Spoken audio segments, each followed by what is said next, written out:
द्वंद्व में सभी पद प्रधान होते हैं। ये मत समझ लीजिए कि बीच में हाइफन होगा तभी द्वंद्व होगा। जैसे मान लीजिए आपको हम एग्जाम्पल लेते हैं, मोटा ताजा। अब आप बताइए इसको कौन समास बोलेंगे? ये द्वंद्व समास नहीं है, ठीक है। ये जो समास है ये है कर्मधारय समास। हेलो स्टूडेंट्स, आज हम लोग पढ़ने वाले हैं समास। तो समास के बारे में बहुत अच्छे तरीके से इसके पहचानने के बारे में जानेंगे, इसके कितने भेद होते हैं मुख्य रूप से, ठीक है। और समास बहुत प्रकार के होते हैं एक तरह से समझ लीजिए तो, ठीक है। तो इन सब के बारे में आज हम लोग जानकारी हासिल करेंगे और इसकी पहचान किस प्रकार होगी। आज के बाद आपको समास के लिए दूसरा वीडियो नहीं देखना पड़ेगा। तो मैं उम्मीद करता हूं कि आप लोग लास्ट तक वीडियो में बने रहिएगा। जब तक लास्ट तक नहीं बने रहिएगा तब तक आपको पूरी बात समझ में नहीं आएगी। तो मैं ऐसा करता हूं कि आप लोग इस बात को समझ रहे होंगे। और इसके पहले हम लोग पढ़े थे संधि। तो संधि में क्या होता था कि जब दो या दो से अधिक वर्ण मिलते थे तो उसे हम संधि कहते थे, ठीक है। दो या दो से अधिक वर्ण, जैसे मान लीजिए कि अ के साथ अगर आ मिलता है तो क्या होता था? आ। तो ये वर्ण मिला तो इसको हम बोलते थे, क्या बोलते हैं? संधि बोलते हैं। जैसे मान लीजिए कि देव प्लस आलय हमने लिखा, तो देव यहां पर क्या है? अ है और यहां पर आ है। आप ये दोनों मिलकर क्या हो गया? आ हो गया। यानी कि इसको हम बनाएंगे तो क्या होगा? देवा। आ के बदले में हम आकार लिख सकते हैं, ये आकार पाई वाला, तो ये हो जाएगा देवालय, ठीक है। अगर यहाँ संस्कृत की बात करेंगे तो यहाँ पर विसर्ग रहेगा, तो यहाँ पर भी विसर्ग हो जाएगा, हिंदी में नहीं रहेगा, ठीक है। तो जो संधि और समास होते हैं वह हिंदी विषय और संस्कृत विषय दोनों के लिए ही इंपॉर्टेंट होते हैं, दोनों के लिए महत्वपूर्ण होते हैं, ठीक है। अब हम लोग पढ़ेंगे समास। तो चलिए इसको मिटा देते हैं। जब दो या दो से अधिक पद मिलकर तीसरा सार्थक शब्द बनाते हैं तो उसे हम कहते हैं समास, ठीक है। जैसे मान लीजिए हो गया गंगा जल, ठीक है। गंगा जल का मतलब क्या हुआ? अर्थात गंगा का जल। बढ़िया से समझिएगा, कभी आप भूलिएगा नहीं। अब देखिए इसमें दो पद मिला, एक गंगा और एक जल, ठीक है। तो चलिए आगे हम लोग बढ़ते हैं। इसमें मुख्य चीज होता क्या है उसको समझिए। अभी हमने लिया था गंगा जल, गंगा जल हो गया, एक शब्द हो गया, ठीक है। अब इसमें इसको हम क्या बोलेंगे? गंगाजल को क्या बोलेंगे? इन चारों में से इसको बोलेंगे हम समस्त पद। इसको हम समस्त पद बोलेंगे। तो ये हो गया आपका समस्त पद, ठीक है। तो ये समस्त पद हो गया, ठीक है। अब इसमें पूर्व पद कौन है? तो जो गंगा है वह हो गया आपका पूर्व पद, यानी कि गंगा हो गया पूर्व पद। अंतिम पद कौन है? तो जल है, ठीक है। इसमें जो जल है वो क्या है? अंतिम पद। अब समास विग्रह। अब जैसे कि मान लीजिए समास है गंगा जल, तो इसका विग्रह क्या होगा? ये हो जाएगा गंगा का जल। तो इसको हम क्या बोलेंगे? विग्रह, यानी कि जो समास था उसका हो गया विग्रह, तो इसको बोलेंगे हम समास विग्रह, ठीक है। अगर संस्कृत में इसको लिखा जाए गंगाजल, गंगा का जल को समास विग्रह में, तो क्या हो जाएगा? गंगायाः जलम, ठीक है। तो ये हो गया गंगा का जल। तो चलिए इसके भेद के बारे में जानकारी हासिल करते हैं। तो इसे आप लोग इतना समझ गए होंगे कि समस्त पद, पूर्व पद, अंतिम पद, समास विग्रह किस प्रकार होता है। जैसे मान लीजिए एग्जाम्पल और ले लेते हैं। जैसे मान लीजिए हो गया रसोई घर। तो रसोई घर कहने से क्या पता लगता है? रसोई के लिए घर है, तो जो रसोई घर हो गया वो समस्त पद हो गया। रसोई हो गया पूर्व पद, घर हो गया अंतिम पद यानी उत्तर पद, और रसोई के लिए घर जो है उसको हम बोलेंगे विग्रह, ठीक है। चलिए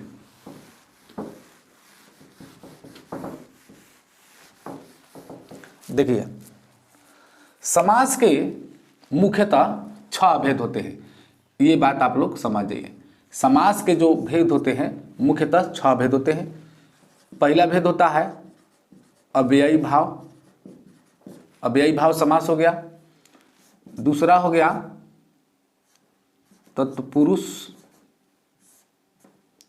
ठीक है।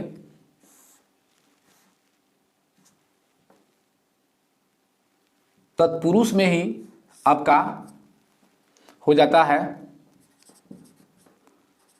कर्मधारय, ठीक है। और इसमें भी आ जाता है आपका दिगु, और इसके अंदर से ही निकल कर आ जाता है एक आपका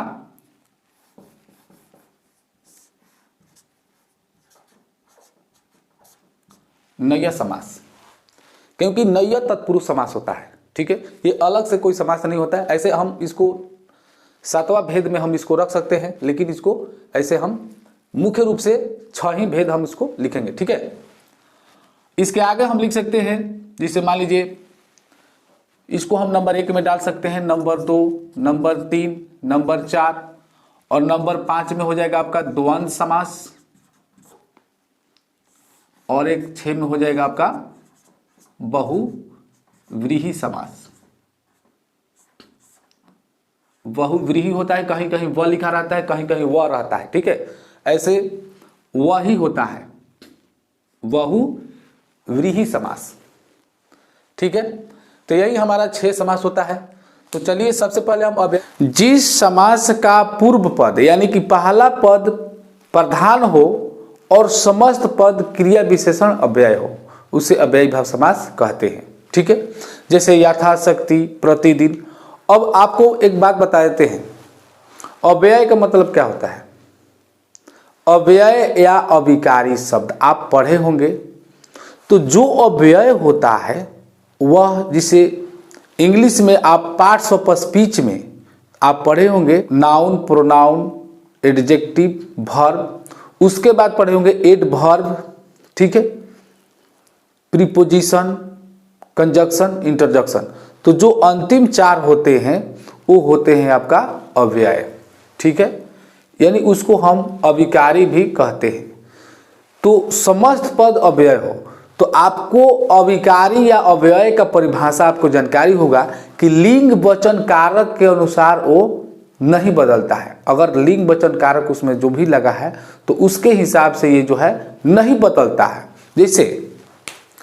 जैसे मान लीजिए इसका जो एग्जाम्पल होगा आपको हम बता देते हैं, यथा शक्ति। इसका मतलब क्या हुआ, इसका विग्रह करेंगे तो हो जाएगा शक्ति के अनुसार, ठीक है। तो इसमें यथाशक्ति हो गया, प्रतिदिन हो गया, ठीक है। जिससे मान लीजिए हो गया रातों रात,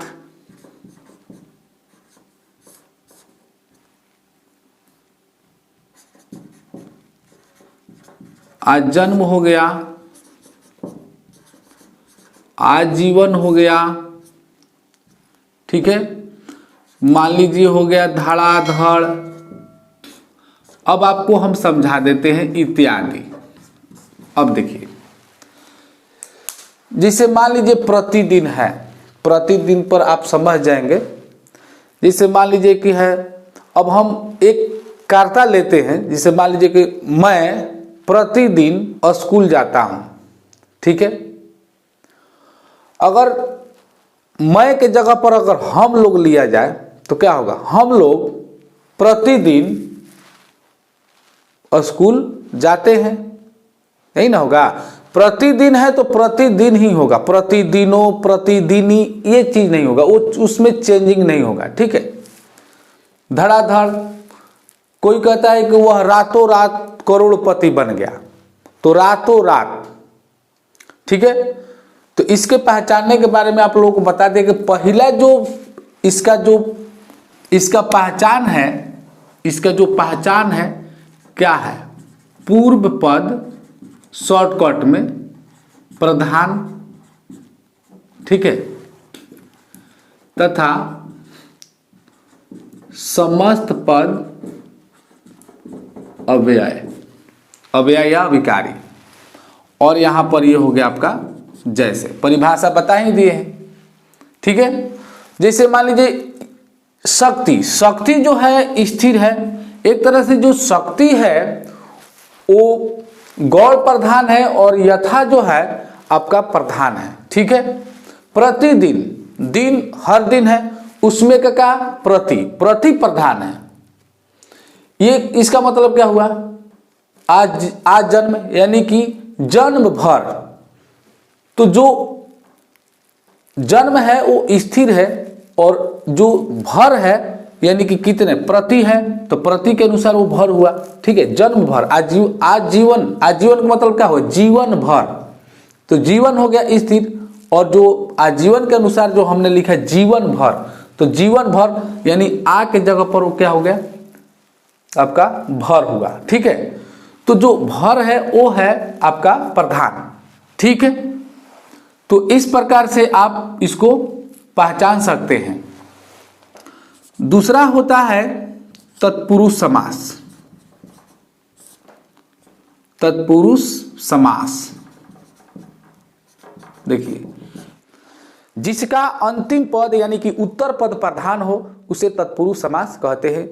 सबसे आसान समास यही है। ठीक है, हम यहां पर पहचान में लिख सकते हैं अंतिम पद प्रधान।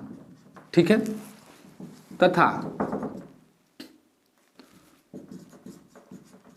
विग्रह पर यानी विग्रह करने पर बीच का पद में कारक चिन्ह का लोप, यानी कि जब हम विग्रह करेंगे तो इसका जो बीच का जो चिन्ह होगा उसमें कारक चिन्ह आएगा जो लोप रहेगा। ठीक है, जैसे हमने शुरू में लिखा था गंगा जल, तो जब हम इसको विग्रह करेंगे तो क्या आएगा, गंगा का जल। तो का जो है लोप है, इसमें गंगा का जल यानी कि जो इसमें प्रधान है वो आपका जल प्रधान है, गंगा नहीं है। ठीक है, क्योंकि कहीं आपको ले जाना होगा, मान लीजिए तो गंगा को नहीं लेकर जाएंगे, उनके जल को ले जाएंगे, तो इसलिए जो जल है वो प्रधान है। ठीक है, जैसे मान लीजिए हो गया देह चोर, देह को चुराने वाला, उसको देह चोर बोलेंगे। तो इसमें को छिपा हुआ है, तो जिसमें कारक का चिन्ह आ जाता है वो जो है तत्पुरुष समासी होता है। ठीक है, जिसे मान लीजिए हो गया कर्महीन, कर्म से हीन, इसमें से आ गया बीच में। जिसे हो गया आपका रसोई घर, तो रसोई के लिए घर, जो घर है वो रसोई के लिए है, तो इसमें क्या है, घर जो है वो प्रधान है। ठीक है, आगे जिसे मान लीजिए हो गया राजपूत, यानी कि राजा का पुत्र, राजकुमार, राजा का कुमार इत्यादि। ठीक है, इसमें बहुत सारा जैसे कि एग्जाम्पल हो जाएगा, चीनी मार, जेब कतरा, ठीक है, पॉकेट मार, ये सब जो है तत्पुरुष समास का ही उदाहरण है। तो इसका पहचान आप लोग जान गए। चलिए तीसरा नंबर देखते हैं, इसे नोट कर सकते हैं आप लोग।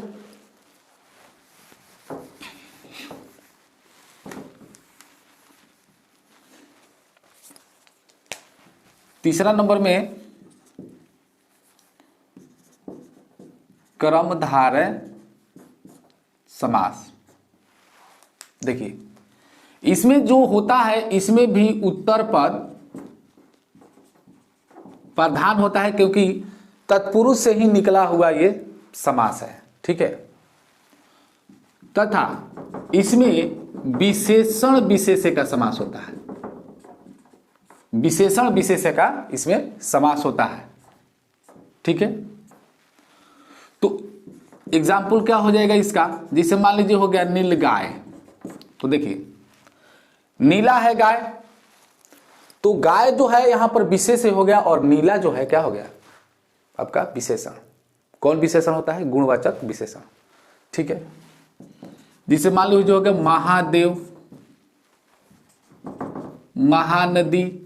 आप एक तरह से एक दिन जो है हम पूरा पहचान के बारे में आपको बढ़िया से समझा देंगे, कुछ अंतर बता देंगे।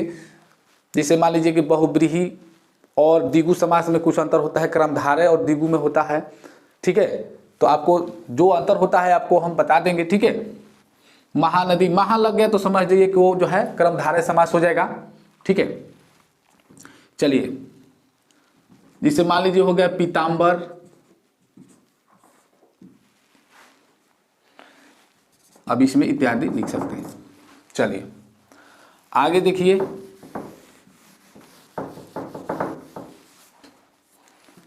चार नंबर में बहुत ही आसान है द्विगु समास। इसमें भी समझिए कि अंतिम पद जो है प्रधान होता है, ठीक है, क्योंकि द्विगु समास भी तत्पुरुष से ही निकला है, आपको हम शुरू में ही समझाए थे, ठीक है। तो इसमें हम लिख सकते हैं उत्तर पद प्रधान। उत्तर पद का मतलब अंतिम पद, ठीक है, तथा पूर्व पद क्या होगा, संख्यावाचक, यानी कि पूर्व पद यानी कि पहला पद जो है संख्या रहेगा। जैसे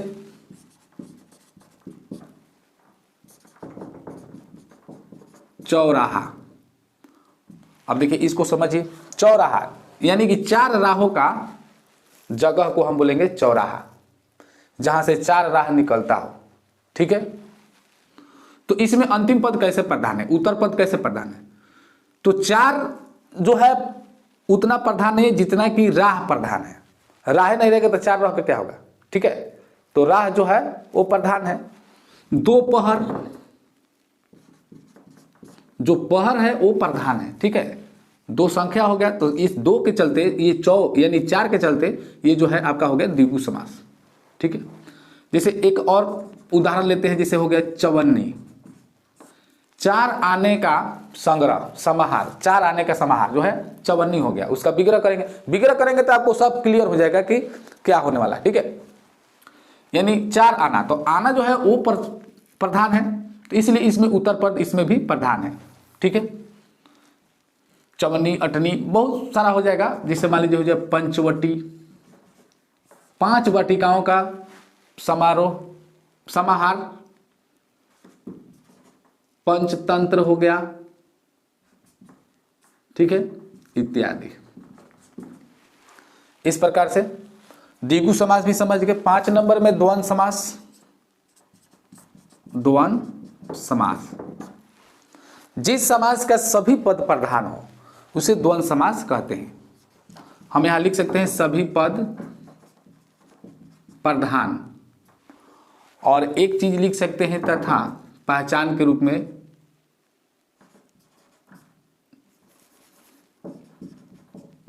पदों के बीच क्या होगा, संयोजक। संयोजक का मतलब क्या हुआ, संयोजक, संयोजक का मतलब हुआ आपको बता देते हैं, तथा, या, और, एवं, ठीक है। ये हो गया आपका संयोजक का मतलब। जैसे, और ये कब होगा, तथा, या, और, एवं कब होगा, जब हम इसका विग्रह करेंगे, जब हम समस्त पद का विग्रह करेंगे तो ये आ सकता है, ठीक है। जैसे मान लीजिए है जलवायु, जब हम इसका विग्रह करेंगे तो क्या होगा, जल और वायु, ठीक है। दाल भात, अब इसमें बीच में जो है हाइफन इसमें आ जाएगा, सब में हाइफन नहीं होगा। कितने विद्यार्थी के दिमाग में ये होता है कि जब बीच में हाइफन हो गया तो उसको हम बोलेंगे द्वंद्व समास, द्वंद्व समास, ठीक है। लेकिन ऐसा नहीं होता है, जलवायु में कहाँ हाइफन है, लेकिन इसको हम क्या बोलेंगे, इसको भी हम द्वंद्व समास बोलेंगे, क्योंकि जल और वायु दोनों प्रधान है, दोनों जरूरी है। दाल और भात दोनों जरूरी है, तो इसको हम बोलेंगे दाल और भात लिख सकते हैं। इसको विग्रह करेंगे तो दाल और भात लिखेंगे, ठीक है। जैसे मान लीजिए और हो गया रात दिन, माता पिता,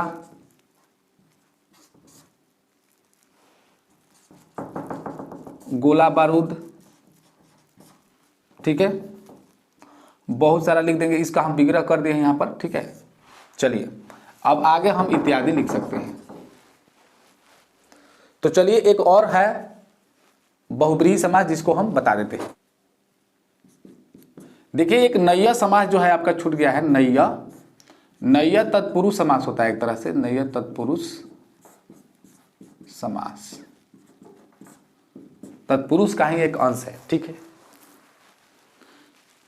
इसमें क्या होता है नैया समास में कि जो पहला पद है पूर्व पद निषेध होता है, निषेधात्मक हम इसको लिख सकते हैं। पूर्व पद निषेधात्मक यानी कि नकार, यानी कि क्या हो जाएगा, नकार, कोई भी चीज का नकार है, ठीक है।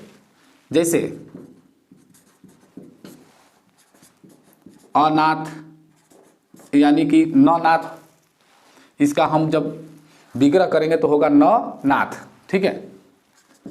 अन्याय, न न्याय हो गया। अनपढ़, नहीं पढ़ने वाला, ठीक है। उसके बाद जैसे मान लीजिए हो गया निडर इत्यादि। इतना से आप लोग समझ जाएंगे। चलिए इसको आप द्विगु के बाद लिख लीजिएगा, इसको एक स्टार बिंदु देकर द्विगु के बाद लिख सकते हैं। तो चलिए अंतिम देखते हैं बहुब्रीहि समास। कोई पद प्रधान नहीं, बाहर से आया पद प्रधान, ठीक है। जैसे देखिए ध्यान दीजिएगा, जैसे क्या होगा, मान लीजिए कि लंबोदर है, लंबोदर, ठीक है। इसका मतलब क्या हुआ, लंबा उदर। तो लंबा उदर से क्या पता लगता है, कोई प्रधान हो रहा है, लंबा उदर है। तो हम इसको लिख सकते हैं कि लंबा है उदर जिसका, लंबा है उदर जिसका, क्या बोलेंगे उनको, गणेश, गणेश जी, गणेश भगवान को बोलते हैं लंबोदर, ठीक है। जैसे मान लीजिए हो गया वीणा पाणी, देखिए दोनों दीर्घिकार से ही होता है, ठीक है। वीणा है पाणी में जिसका, जिसकी यहां पर लिखेंगे, ठीक है। पाणी में मतलब क्या होता है, पाणी मतलब क्या होता है, हाथ होता है।